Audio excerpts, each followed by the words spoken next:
Welcome to Module 5, Language and Meaning. And so we're going to define language, recall how language works, recognize the characteristics of language, and apply language effectively.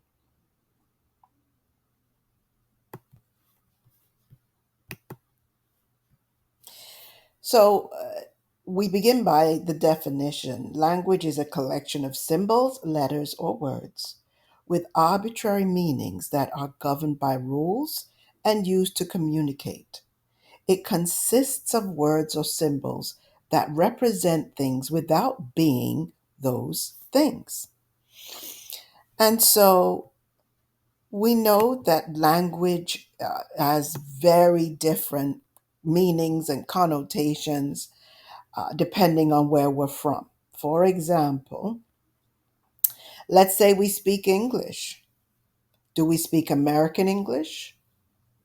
Do we speak the UK English? Do we speak Caribbean English for those English speaking islands? Do we speak the same language, even if it's termed the same thing? So we know that language has multiple rules, right?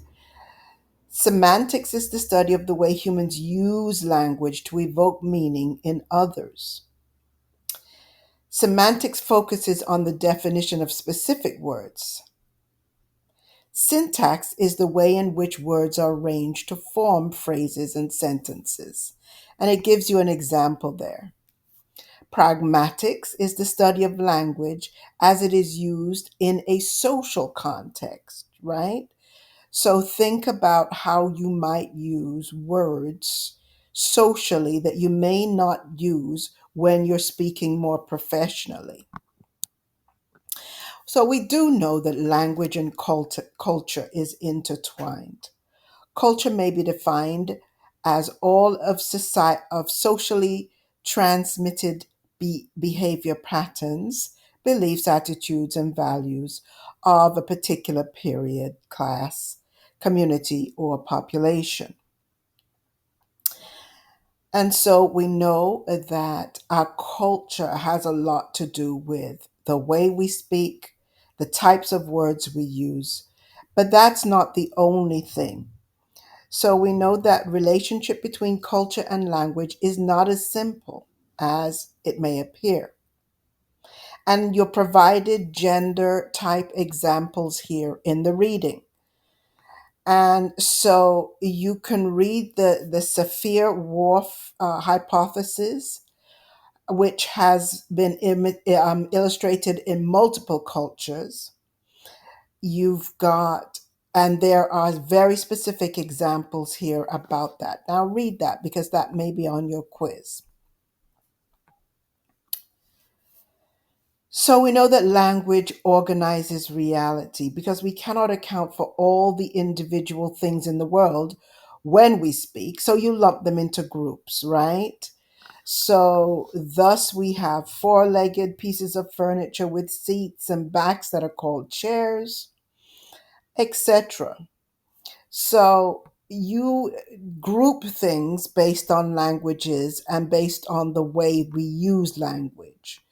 Your textbook says language is arbitrary, and you want to read a little bit more about that to understand why we consider language arbitrary.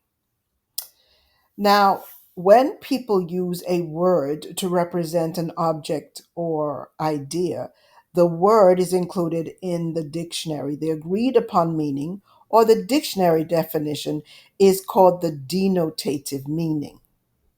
So that's the actual meaning of the word.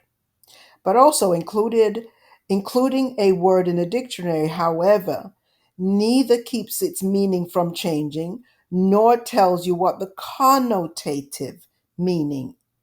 So the connotative meaning is an individualized or personalized meaning that may be emotionally laden. And so here are some examples that you can read about the difference between denotative and connotative reading. So read those examples so that you can see what the difference is and you understand the difference between connotative and denotative meaning. Language can be abstract. And so we know that language in and of itself can be abstract. So read more about that.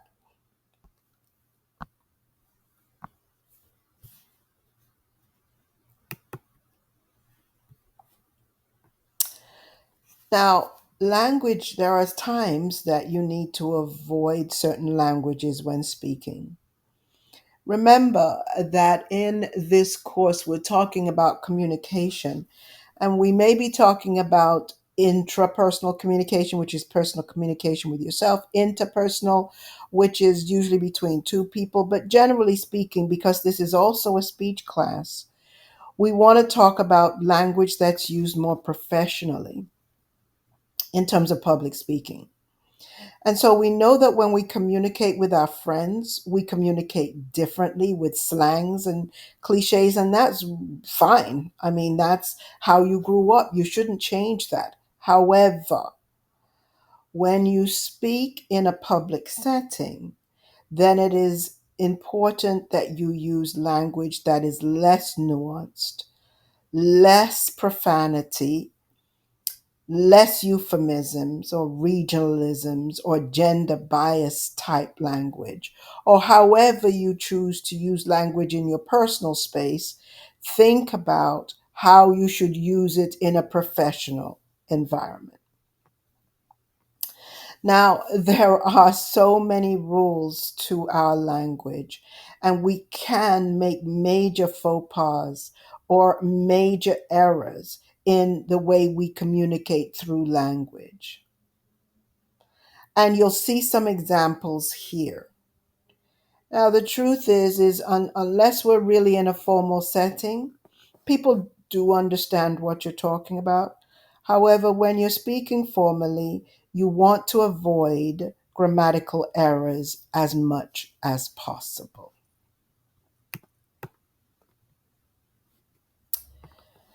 So you can improve your language skills. And of course, this takes time and effort. And if it's something you really want to do, then it's important that you really take the time to do it, especially if you choose to go into a field once you graduate that includes the spoken word. Let's say you're going into sales of some things that require more formal language, then it's important that you improve your language skills. So you can do this by using descriptiveness. It's the practice of describing observed behavior or phenomena instead of offering personal reactions or opinions. Then check your perceptions. Remember, we talked about this in previous modules. And then paraphrase. And what this means is you can restate what a person is saying to you, and you can ask them, is this what you're saying? Am I understanding you correctly? And this makes it clear or clearer when you're going to then answer a question or offer feedback. Use operational definitions. And your textbook says that operational definitions are definitions that identify something by revealing how it works, how it's made, or what it consists of. Define your terms. So, let's say you're talking about food and you say GMOs or non GMOs. Describe what GMOs are because not everybody knows. Your assumption is everybody should know what a GMO is. You might want to say that it's a genetically modified product. Use concrete language.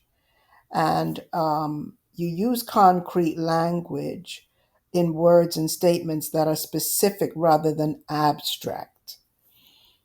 And so when you use concrete language, you choose to use language that is clear, The language suits the audience that you're talking to, and it is in a conversational way so that your listeners don't get the idea that you're either speaking above their heads or beneath them.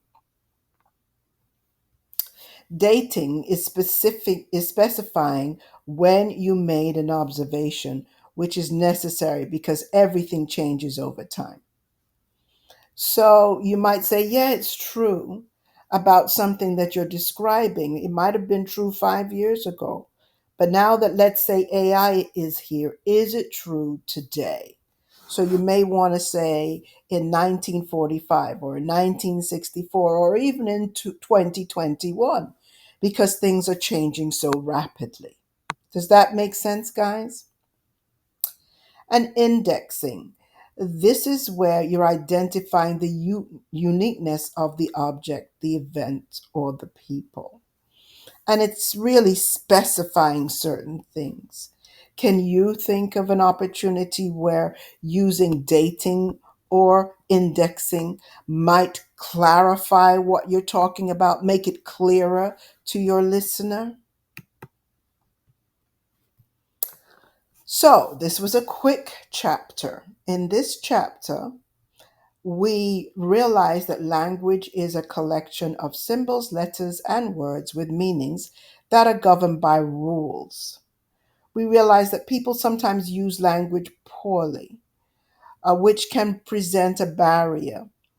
Now, your textbook says poorly, but I would say that it's not necessarily poorly. It's just that you have to realize that there's a difference when speaking personally and professionally.